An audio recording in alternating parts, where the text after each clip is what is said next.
Hey there, this one first. I'm just gonna do a video because I haven't been able to get a hold of you yet. So to get the process going, we're just gonna start with a video.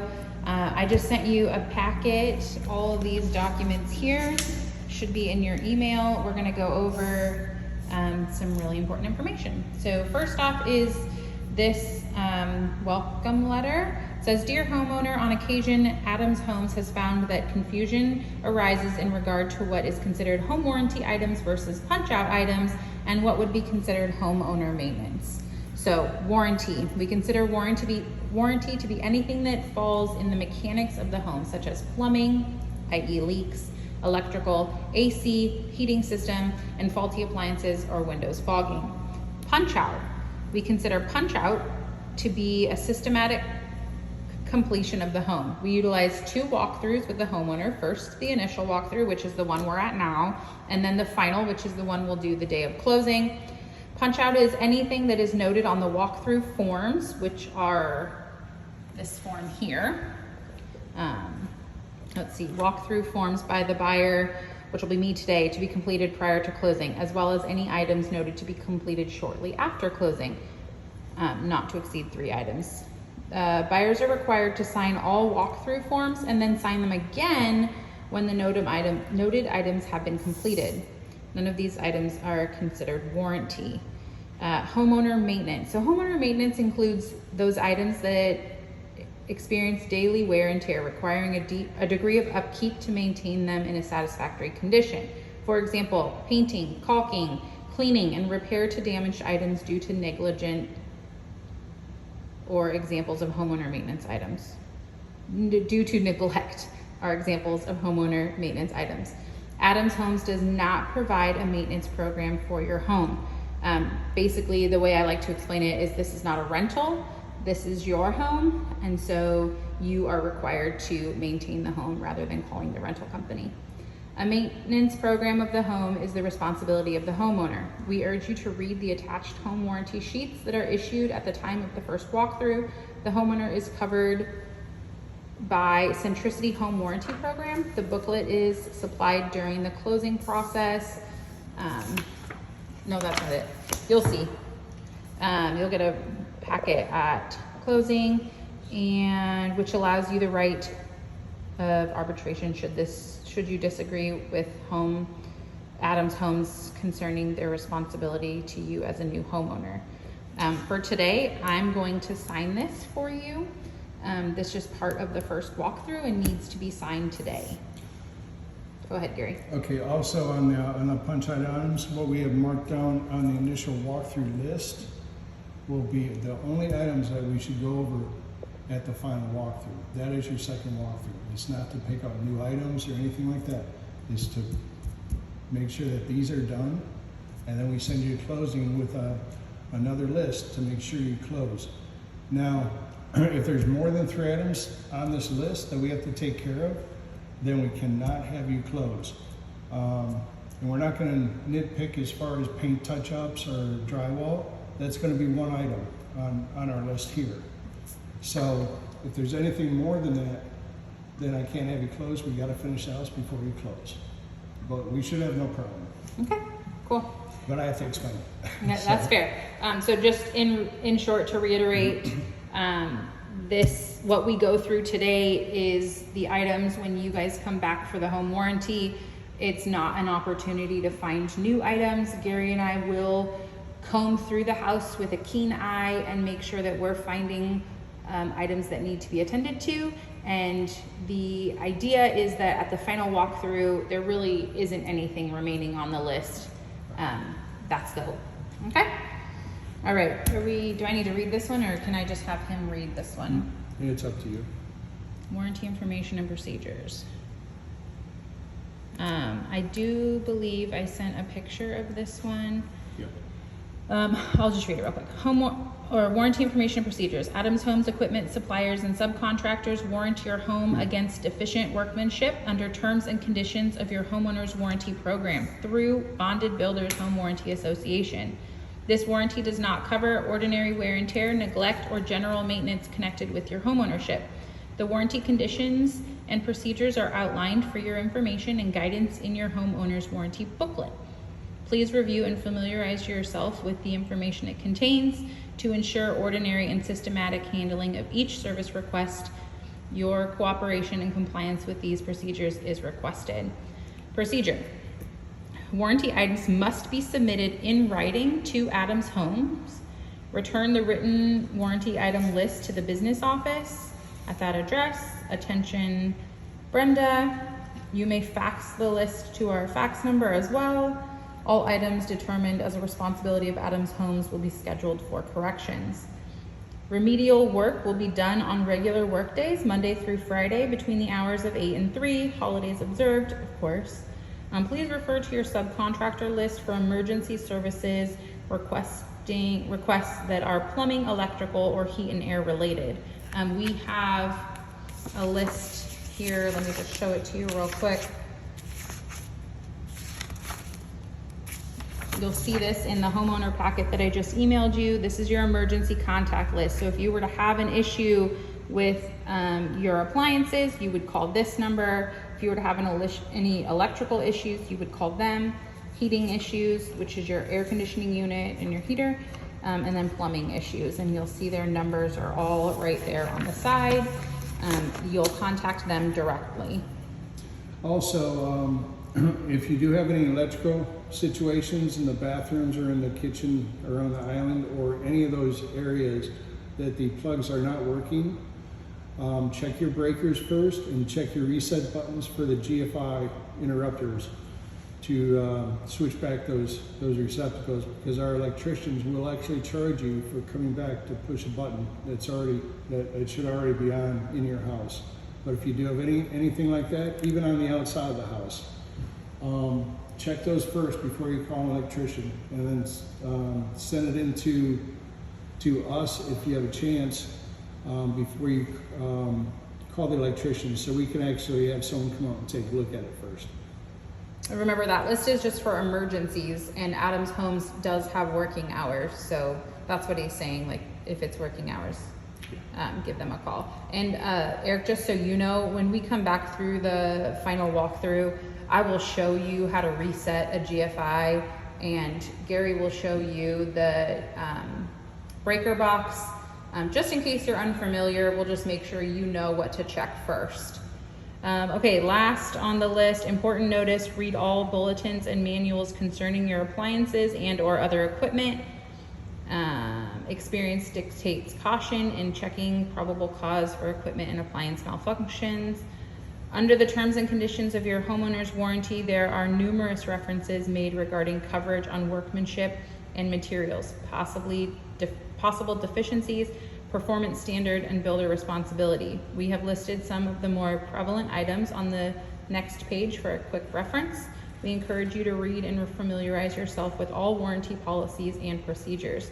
Please refer to your homeowner's warranty booklet before contacting or calling for a service request. And this is your booklet here. Lots of great information on how to maintain and kind of check items. There's a first move-in checklist in there, semi-annual and an annual, that you can actually go over that stuff and check those items and make sure that you get them done within a year. That's awesome. Okay. And if you do have any questions about anything about the house, most of the time it's going to be in this booklet.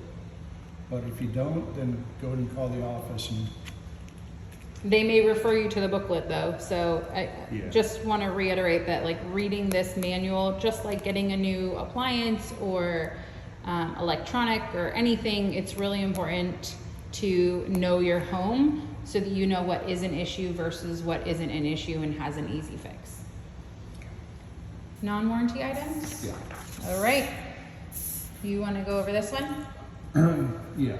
Okay, so Gary's going to just go over this non-warranty items. I'm going to move a little closer so that you can hear him. Okay, on the first item, concrete patios, walkways, driveways, and porches can develop cracks due to concrete property of expanding and contracting, characteristics of the soil which the concrete is laid on. There is no known solution for this as far as this condition, it is not uncommon to have some water standing or flat driveways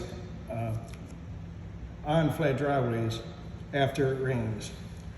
The sheetrock and wood shrinkage cracks may appear as your home begins to settle. This is normal and expected. That would be homeowner's maintenance. In the corners where the baseboards are, if they crack a little bit, we don't come back in and caulk those, okay? You just take some bright white caulking and then just caulk the corner up. The same thing with the drywall areas too. So just caulk that. If it's a little hairline crack, just caulk it and then just touch it up. Now your touch-up paint is with Sherwin-Williams, and it is a non-washable paint. So you can get that touch-up kit, not touch-up kit, but you can go to Sherwin-Williams in Mandarin to get that paint to touch up the walls and the baseboard. And Eric, I just want you to know this is Common Builder. So a new home will expand and contract. We live in Florida, we get really hot, and we're, in a couple months we might have a week or two of some cold days. And so expanding and contracting are very normal and very common. And so it's just important to get yourself some bright white caulk, get a little bit of touch-up paint, and just know that those things will happen. There's nothing wrong with your home. It's just part of a new home. Yeah. Okay, number 3, stained wood such as kitchen cabinets has variances in the wood grain. Such variances cannot be controlled and only add to the unique beauty of the wood product. So in other words, on the cabinets, we don't replace out any cabinet door cabinets because of a different wood grain in those. They're all going to be different. For example, and it's maybe not the best example, but it's wood. So you've got like a knot here, and you've got just wood, different textures, and then this one looks maybe doesn't have a prevalent knot. But again, if you look at it in whole, they're wood cabinets. They're not painted. Okay, the quality of the paint has been used. Quality paint has been used on the interior and exterior of the home. Chips, cracks, peeling, and common concerns resulting from the circumstances other than inferior paint or its application. Chips, scratches, marks in the tile, or in or on tile, vinyl, woodwork, walls, windows, floors, porcelain, countertops, brick, mirrors, plumbing fixtures, wallpaper, etc., which are discovered after move-in or closing, whichever comes first, are not covered under your warranty. So after you close, we pretty much will not come in and take care of any of this stuff if we don't spot it now. So, which your house looks pretty darn good to me. It does, to tell yeah. you the truth, so. Yeah. But again, we're gonna comb through it, so you don't need to worry that we're gonna miss any chips or anything. We're gonna look. Yeah, and if you do It's have something both Gary and I have done many, many times. So. Yeah, if you do have a question about something, put it down on warranty, and I can come out and take a look at it and see if it's covered or not. Okay, spots found on carpeting after move-in or closing, whichever comes first, are not covered under your warranty. So if you spill some Kool-Aid on the carpet, we don't come in there and clean it. So that's a maintenance item. yeah. That makes sense. Alterations to grading are not warrantable. Your grading has been constructed to ensure proper drainage away from your home. Should you wish to change the drainage pattern or landscaping purpose or for landscaping purposes, be sure the drainage slope is maintained. And grading, just in case you're unaware, is, in layman's terms and the way I understand it, is essentially the way they have shaped your lot. They've used machines to ensure that there's high points in your lot and low points, and water will flow to the low points. And so again, the water will flow away from your home. If you come and want to change your landscaping or change the backyard in any way as far as like the level of the ground, you just have to understand that it is grounded the way that it is, and if you make changes, you should definitely make sure that it's still graded properly. Also, if you do have any standing water, give the water a chance to percolate into the ground. This area out here is kind of clay, so it's going to take a little bit longer to actually percolate into the ground. And also what you can do too is if your neighbor's yard is being watered the same day that yours is, you might want to shift your yard onto or your watering system onto a different day. So there's no water piling up from both yards. Cool. Okay, termite treatment has been performed on the property but does not prevent roaches, ants, or other pest control or pests. All renewals on pest control contracts are the homeowner's responsibility. You want to explain that? Sure. So termite treatments, I'm sure you'll go into it more, maybe Gary, but essentially termite treatments are done when the house is being built. Termites are attracted to wet wood generally. And so they usually either spray something or place something in the ground. There are multiple different ways to sort of prevent termites later. But what this is saying is a termite treatment is not the same as your general pest treatment, which would be roaches, ants, spiders, bugs of any kind. That is an additional expense. Personally, I really like Turner Pest Control. There are many more, B&B, Bug Out, lots of different ones. I see Turner on the military pages a lot. I really like them. I highly recommend, if you don't like bugs, that you give them a call right away and set up your treatment. They usually come out once a quarter and do an exterior treatment around your house, and that helps prevent those bugs from coming in. But if you move in and see a spider or an ant or something, just know that that is normal and that is not a part of the termite treatment. These are different creatures. Definitely get your lawn sprayed for insects. That is a big help for the inside of the house. So if you get your inside of the house sprayed, definitely also have the lawn sprayed also, because there is actually insects that will actually eat your yard grass, and it definitely would help any insects inside the house. Also on the renewal, you typically will have that after a year of your closing. You'll have the bond on your house by Turner Pest Control for a year. If you want to shift it to another company at that time, you may.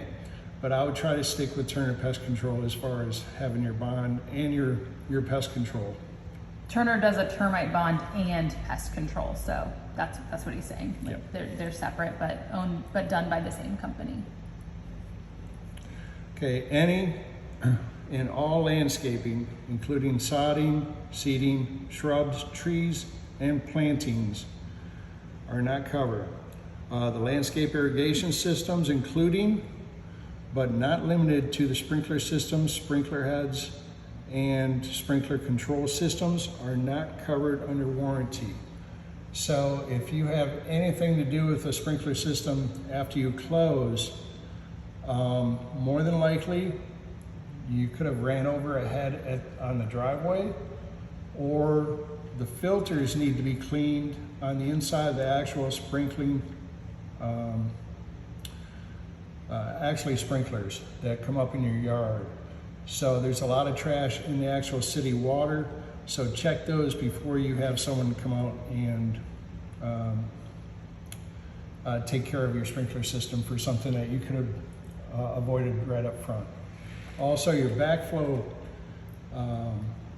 for your sprinkler system, if you see water coming out of that, we do not cover that under our warranty. That is from trash in the city water. So and that has to be actually the responsibility of the homeowner. Sorry. And I'll show you that once we get to the outside of the for the backflow for the sprinkler system. And that actually will prevent poisonous water getting in your drinking water inside the house. That's what that's for. Awesome. Okay, soil erosion. Warranty does not include maintenance or repair to yards that experience soil erosion after move-in or closing. I don't think you're gonna have much soil erosion here since you're not on a lake bank or anything like that, so you should be in pretty good shape. These are pretty much the most common items not covered. Please refer to your warranty manual for additional coverage and information. And that is the end of that list. All right, I'm gonna press pause here. All right, guys, we're gonna go over the kitchen. This is your dishwasher. Here's your buttons. Play button. Push it twice. Easy enough, huh? Oh, it's pretty quiet. Awesome. We've already ran it. It's already been run, so then cancel? Yep. Easy. It's gonna dump out the water. Dishwasher. Okay, underneath the sink, the upper left shut off right here, somewhere in here, is for the hot water. And on the right is going to be for the cold water. So if you do have a leak in your sink and stuff, you can actually shut it off there. The bottom shut off is going to be for the dishwasher. You can kind of see this cord goes over to the dishwasher. Left is the hot, right is the cold. And you can just follow the tubes if you don't remember that. This is your garbage disposal. All looks good here. And this is your garbage disposal button or switch, so.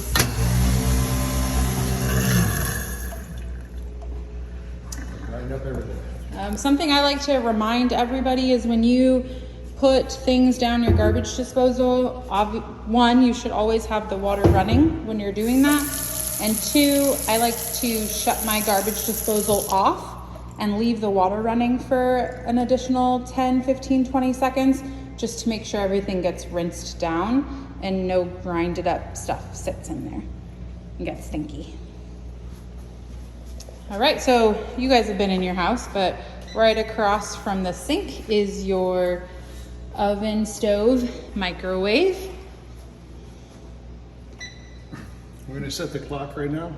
Push clock. 151. Clock. And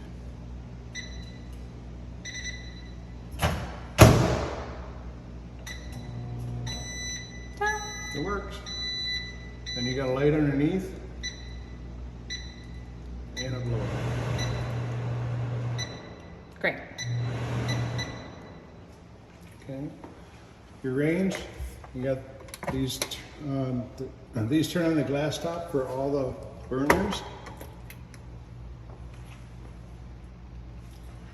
And also you got another burner here, which either can be small or large. Oh, cool. It's a dual burner, so you can see on this, you've got a low, low, high, high. There it is right there. Oh, yeah.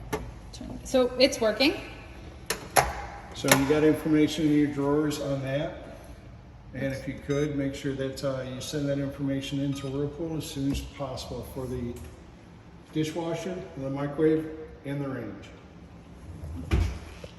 Usually, and I could be speaking out of turn, but usually they'll give you some sort of warranty on your items if you go ahead and register them. So do that right away.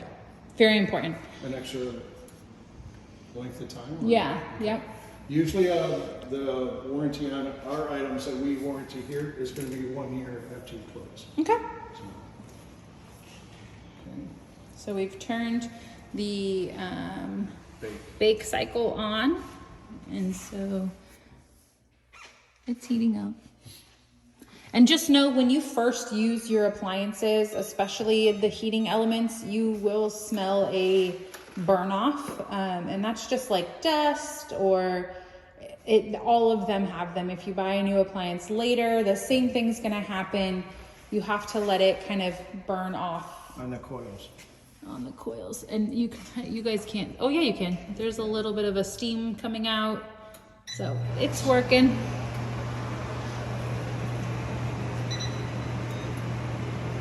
There is a notice here that says cooktop hot, and that is because we just turned off the burners. Now we're on broil, which is the upper. Oh yeah. It's hot.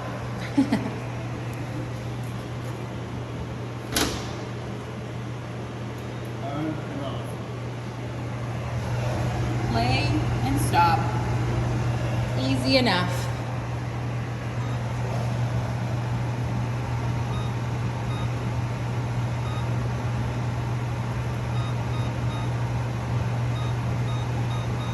Setting your clocks for you today.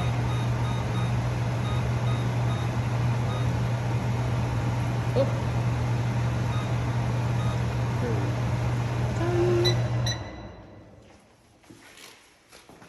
All right, and I showed you the cabinets.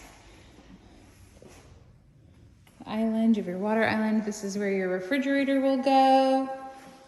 You've got your plug for your refrigerator. Ice maker line. Water line for your ice maker. Above cabinet. Okay, all right, we are in your master bathroom. Nice tall sinks in here.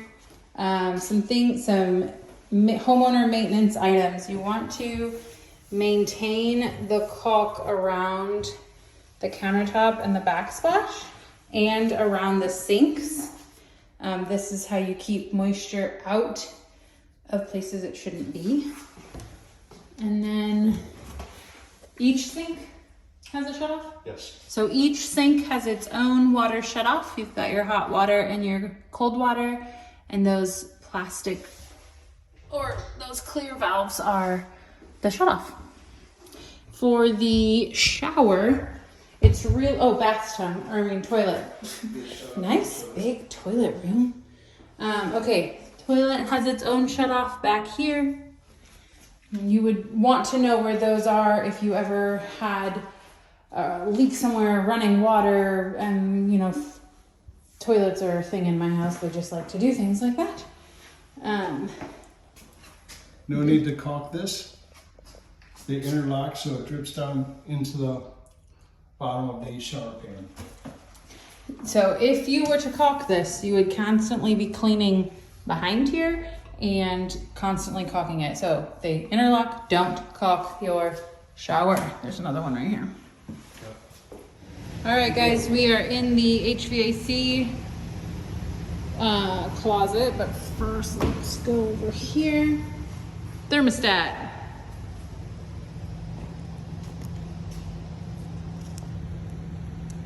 You got a couple different modes here. You got cool. You got emergency heat, off, and heat. Okay. Cool is going to work most efficiently if it's at 78 degrees. Heat's going to work most efficiently at 78 or 68. So if you want to just shut it off, just do that and it's off. So I would try to keep the windows shut and keep it a good conditions regulated temperature inside the house, because there is a lot of humidity outside that'll actually ripple the carpeting. So try to keep it, the temperature controlled in the house. Perfect. And emergency heat is not a necessary function for everyday use, right? It doesn't heat up the house any quicker. It actually is, if you're in dire need of heat and it's really cold out, you'll bring the temperature up to about 62, 65 degrees inside the house until you have a technician come out and fix your heat. So try to make sure you just go from cool, heat, or off. Emergency heat is not something that we need to use. And here is the air conditioning unit. well, one piece. You got your information as far as Avalon phone number here in case you can't find the paper that we showed you earlier as far as emergency numbers. And if you call them, they will likely set you up on a biannual maintenance plan. I think mine is like $120 a year, or maybe $120 a service. I'm not sure, but ultimately they come out, make sure that everything is functioning well, give it a good clean. They'll write the date. This is one of those items that here in Florida is really important to maintain. Carrier is a great product, but great products are only as great as their maintenance. This is where you can put bleach or vinegar down to clean this pipe out. But I would suggest you go outside and use a shop vac and suck it out of that pipe every 6 months. Otherwise, it'll back up if it gets clogged in here. And if the sensor does not work, then it's going to start dripping water. So you want to get this just to make sure that it's cleared and drips all the way to the outside of the house. Remember, it is a moist environment, and things like algae and stuff like that do start to grow, which is why using bleach or a vinegar is really important. But if that type of item is growing, then we want to make sure that we are sucking it out with that shop vac. All right. All right. Yeah, here we go. So we are looking at the sprinkler system control. And Gary's going to tell you about it. Okay, it's on off right now. Okay. You want to put it to run to turn the unit on. That's going to give you the time and date. Start times. That says 3:30 a.m. by the way. And that's where you can change the programs. Okay.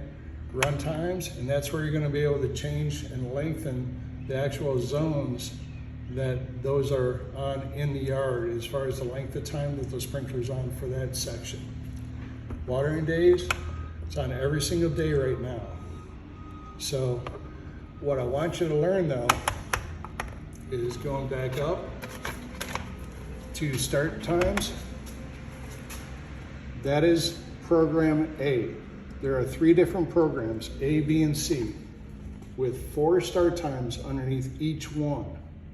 That means the actual start times, if you have all those set, the sprinkler can come on 12 different times within a day, which if you do that, you're going to be paying $500 to $1,000 a month. In water alone. In water alone. So the only one you need is A1. Okay? You push A2, it's off. A3 is off, A4 is off, and back to A1. You push program, it's off. B2 is off, B3 is off, B4 is off. You go to program for C, it's off. C2, C3, C4, all of those are off. So back to A1. That's the only one you need to have working. So if you do get confused, go back to this video and say, what the heck? Did I set this right? So, and then just do that. Now these run times, don't get confused because that's program A, zone 1. And if we push this arrow right here, that's going to be your manual button. Just hold it in until the sprinkler comes on. Disregard this where it says manual here. Okay? Just don't even look at it. Don't even look at the pump. Don't even look at the seasonal adjustment. Just don't get confused on that. So all you need to do is press this in and the sprinkler is going to go on. So zone 1 is the flower beds. You can see that the sprinklers, they are sticks that stay up and they sprinkle onto the bed. And there's a little drip right here. Is that one's supposed to be a drip, right? Yes. Because you don't want it spraying out over the sidewalk. We would get wet. Whereas this one right here has a spray to get these guys. And most of the time these heads are adjustable too if you needed to widen this range or loose or go less or something. And if you take off this head right here, there'll be a filter underneath. So you just unscrew it, pop it up, just stay out of the water spray because it will spray right up in your face. And there'll be a filter on the bottom of it. Just make sure that's clean and put it back together and put it back on. And that's for any sprinkler out here. That's a good maintenance reminder. Okay. If you push this, it's going to go to program A, zone 2. It's going to be the yard. So front yard, I see a lot more sprinkler heads than I'm gonna count. But you can see there's one on the corner, middle, corner. There's some on the front grass there. They go along here and it looks like they start to go down the side as well. On some of these where it's spraying the grass, I would probably leave those on for about 20 minutes. Your plant bed, I'm going to reduce it down to 10. And then any rotary ones in the back, which go back and forth, I'll probably put on for 30 or 35 minutes. You really want to keep your grass nice and watered or it's going to die. And I would also just monitor it. If it's dried out, you might want to put on an extra day. Okay, I'm going to put it on for probably twice a week when you get out here and do your walkthrough for the final, and then you can monitor it from there. But right now, I need it on every single day just to make sure it's growing and has enough water. But that's not your bill, so you don't have to worry. That's right. But when you move in or when you close, we want to reduce those times. Yeah. So you want to go to zone 3, 1 for 20, same thing. So zone 3 is this side. There's one here, one there, and on the grass over there. And you can see there down the side, it even goes out to your nice wide V-shaped yard to the end of the house. And then zone 4 is actually set for 45. That's what he was just talking about. We'll go back here. Oh, you can see them. These are called rotary heads. So they are rotating across the yard. I'll just, this is the second part of your AC unit. The one is at the corner over here.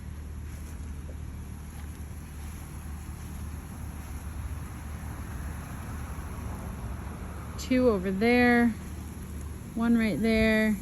So 1, 2, 3, 4, 5, 6 out here. And then this grass is wet where I'm standing because it was watered in zone 3.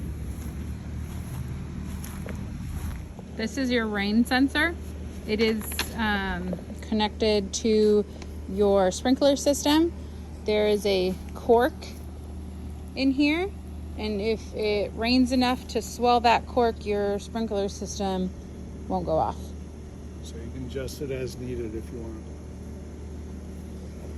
Okay. We need to cut some of those before. Okay. Oh, do you want blue tape? No. Okay. I'll write it down. Okay. So what is this? That's actually the pipe going to your timer inside the garage for your sprinkler system. Awesome.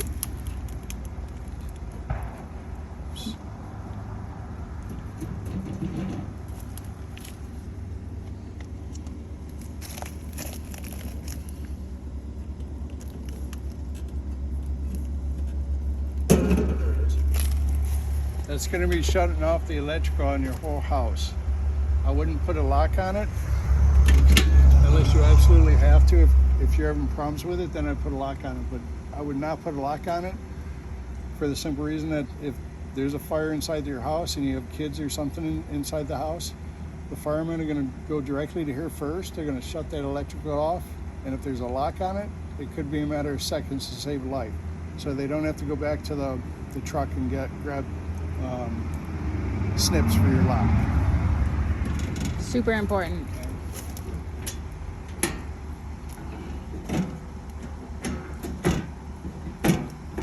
On the same token, this is for JEA. This is your electrical meter. I've been told, do not ever take these off. Never.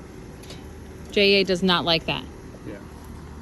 It's tampering with their stuff and you're gonna get in trouble.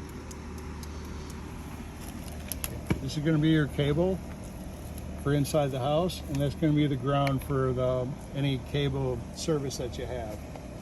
Like I think you said AT&T or AT&T. whatever. Yeah. There's AT&T out here right now. So they don't have to drill any holes in your house. It's all already wired.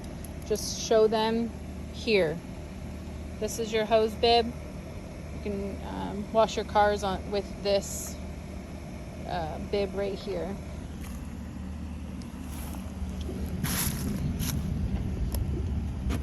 Yeah, this, you got it? No. Your turn.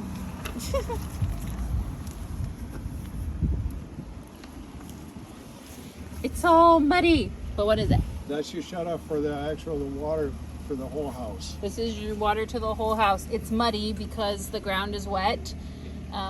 So if you ever got to do it, you got to stick your hand all the way in there. Yeah. If you have an uncontrollable leak somewhere, you can actually shut it off right there. So there's like a little thing that you do a quarter turn, and it shuts off the whole house as far as any water going to the house. Wow. Cool.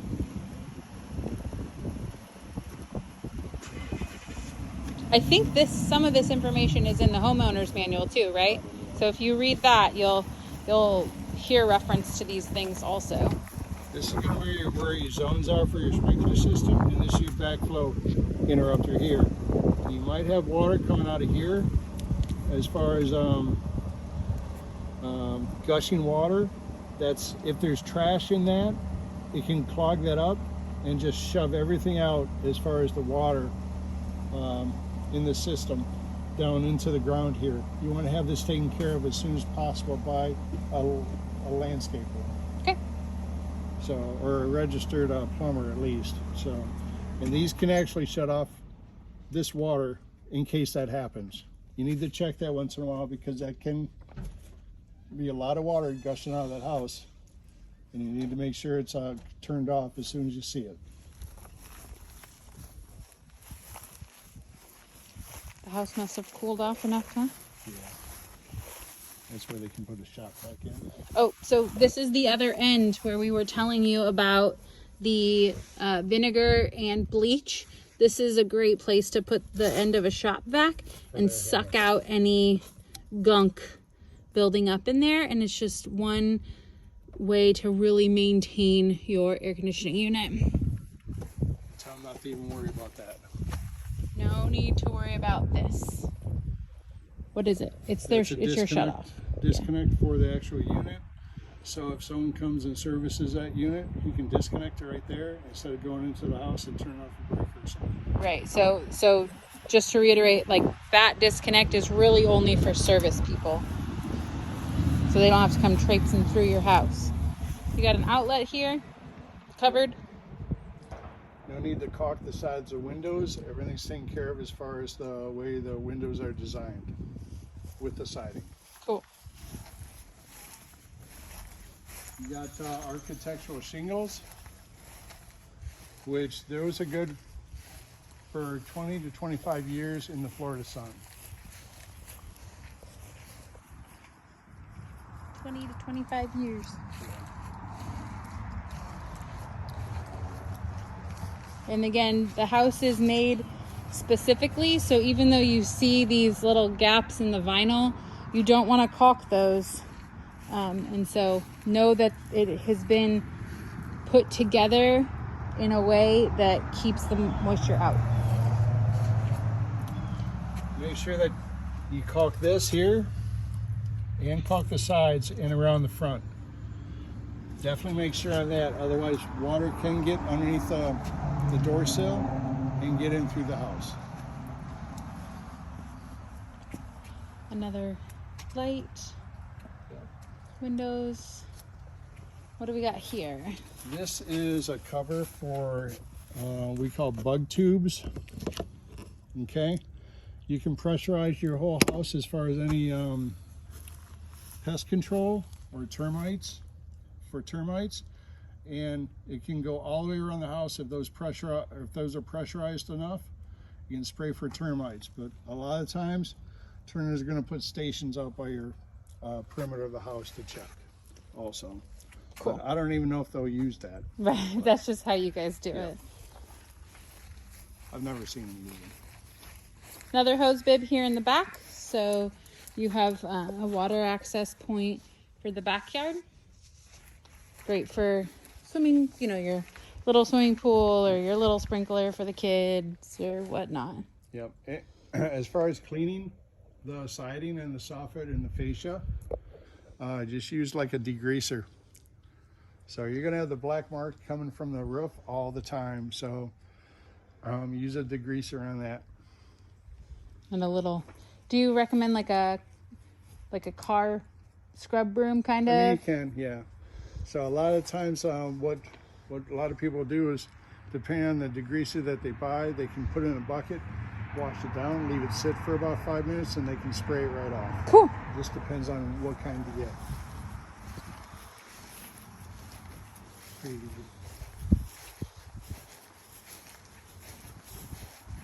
These are going Such to a be beautiful lot. for your fans inside the bathrooms.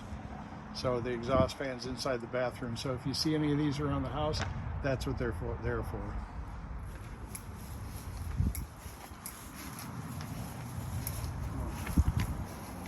Pretty much just let them know that the sideline is pretty much his property line. Okay.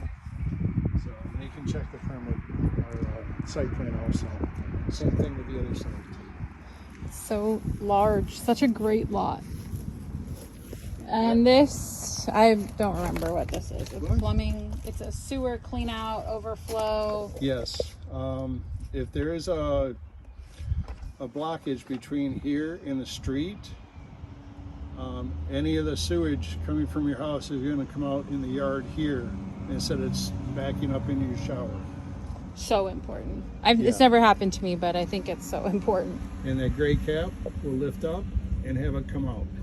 Cool. So it's better than having it in the shower. 'Cause that's the Absolutely. lowest point of the sewage in the house. Okay guys, this is gonna be the last video. House looks great. We've gone through, really the house was in great condition.